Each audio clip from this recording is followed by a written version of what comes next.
ये क्वेश्चन है कि in the era of globalization international ethics is the need of the hour for ensuring peace and stability among the nations. Explain critically. वैश्वीकरण के युग में राष्ट्रों के मध्य शांति और स्थिरता सुनिश्चित करने के लिए अंतर्राष्ट्रीय नीति शास्त्र समय की मांग है। आलोचनात्मक व्याख्या करनी है। तो अब इसमें ग्लोबलाइजेशन का मतलब क्या होता है? तो ग्लोबलाइजेशन का मतलब क्या है कि inexorable integration of people, market and economy that the world has never seen before. इस तरह का इंटीग्रेशन हो चुका है। अब ये समझने की ज़रूरत है कि इंटरनेशनल एथिक्स क्यों नीड ऑफ द आवर है। तो पहला तो सीधा है कि it promotes global piece and stability.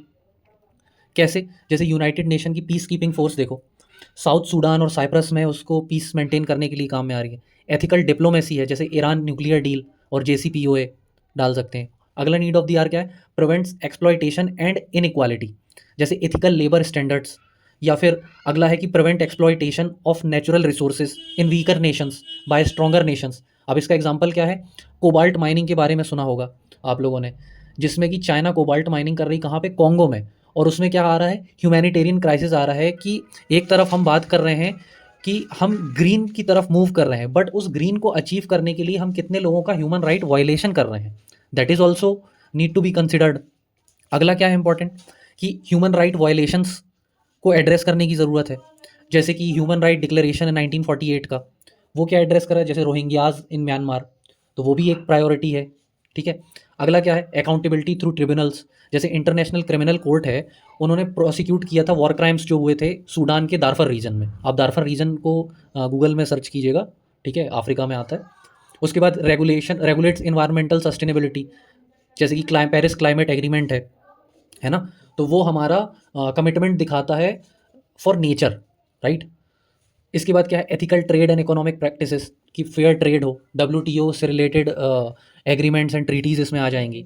फिर एक और हमारा क्या है?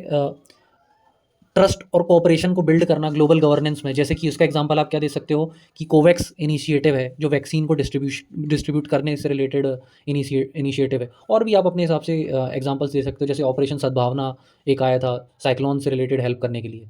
तो ये हुआ कि कैसे वर्ल्ड इंटीग्रेट हो चुका है ग्लोबलाइजेशन के थ्रू, और क्यों नीड है एथिक्स की उस ग्लोबलाइजेशन के दौर में। अब इसका क्रिटिकल एनालिसिस आप देखोगे कि क्यों इश्यूज आते हैं और चैलेंजेस क्या है। अब आप देखो कि वर्ल्ड लेवल पे पावर इम्बैलेंस है। पावर इम्बैलेंस कैसे? कि आप रशिया यूक्रेन वॉर की देखिए, कि नेशनल इंटरेस्ट के नाम पे नेशनल इंटरेस्ट क्या होता है? ऑफन ओवर करते हैं। ठीक है। उसके कारण क्या होते हैं? डिफरेंट कंट्रीज में वॉर होती है, और एक कंट्री ओवर पावर कर रही है दूसरे को, और इट डिपेंड्स अपॉन कि दोनों की पावर बैलेंसेस कैसी है ना। फिर अगला क्या है? कि सिलेक्टिव इन्फोर्समेंट ऑफ एथिक्स, जैसे यूएस ने विड्रॉ कर लिया था किससे? पेरिस एग्रीमेंट से। यूनिलेटरल विड्रॉल था। उसने ये नहीं सोचा कि इसका इफेक्ट वर्ल्ड की फंडिंग पे क्या पड़ेगा, क्लाइमेट चेंज के नेगोशिएशन को और क्लाइमेट चेंज को एक लिमिट तक कर्व करने की दिशा में।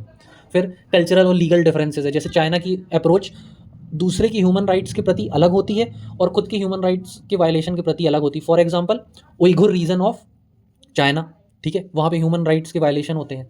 ठीक है। उसके बाद क्या है? इकोनॉमिक प्रायोरिटीज़ और एथिक्स। ठीक है।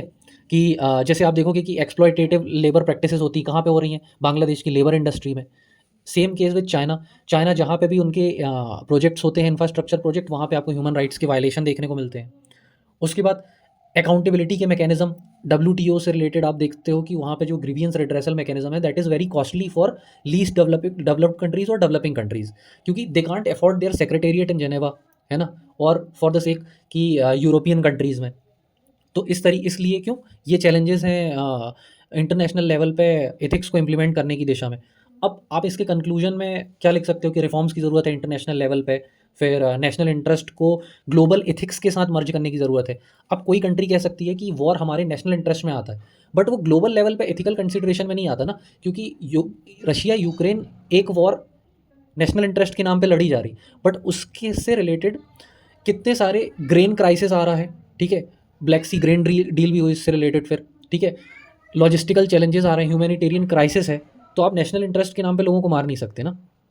फिर उसके बाद कि ये जो इंटरनेशनल एथिक्स है, ये कंटिन्यूसली इवॉल्विंग फील्ड है, सब्जेक्टिव फील्ड है, तो सबको एक तरीके से एग्री कराना टफ है, बट एक कॉमन पैरामीटर्स सोचे जा सकते हैं जिन पे सारे लोग मिलकर एग्री कर सकें।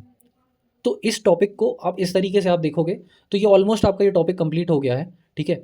इसमें एक दो पॉइंट अपने आप से आप ऐड कर सकते हो, अपार्ट फ्रॉम दैट मोर और लेस स्ट्रक्चर सेम रहेगा, इसी स्ट्रक्चर पे जाना है।